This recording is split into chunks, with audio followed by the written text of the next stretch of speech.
there's still a manufacturing base and the services rely on that manufacturing base. And if we Brexit in a way that is bad for integrated supply chains, then that will undermine the business case for that manufacturing industry.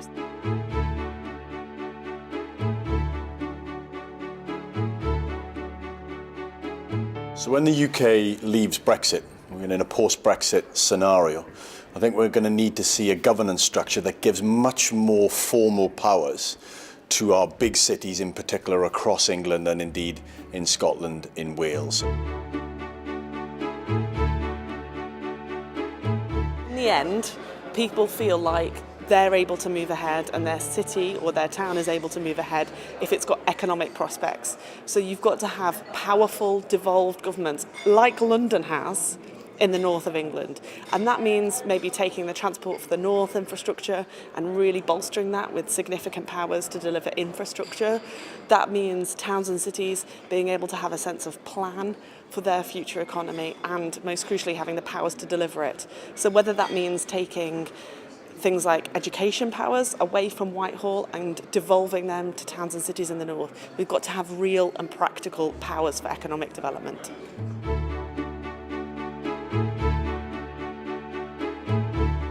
What was great about today's event, and also the research that's being done as part of the project, is to show how exposed the West Midlands is to Brexit, and particularly through the linkages through supply chains that trade internationally. So whatever comes out of this, I think, is the need for much more in the way of devolution down to the local level and the regional level, not only to be able to cope with Brexit, but also to get hold of some of the big challenges and opportunities that are coming up. So I want to see as much as possible in the way of devolution so that we can have a much more of a regional scale industrial strategy. I'd actually like to see a federal Britain. I'd like to see real devolution of powers, resources, competencies down to the local level. The most important point, though, is to allow localities, whether it's devolved administration, city region areas, LEPs, whatever the geography is, to try to get to grips with the realities of the locality, rather than just thinking in national numbers all the time. Our policy settings in the UK are far too centralised, far too top-down, far too aggregate in nature, and also in terms of thinking.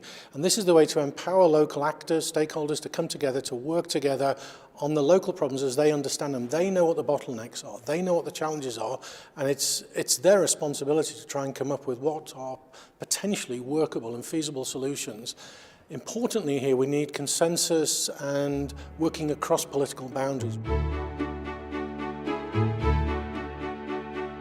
I think the challenge now, particularly for government, is to come up with a series of more detailed policies over issues like migration, like skills, that allow the UK economy and London within it to continue to flourish, given that at the moment it's hard for subnational areas to know exactly where the negotiations are going. So they need to know a bit more about what's going to happen in order to come up with sensible local planning that responds to that.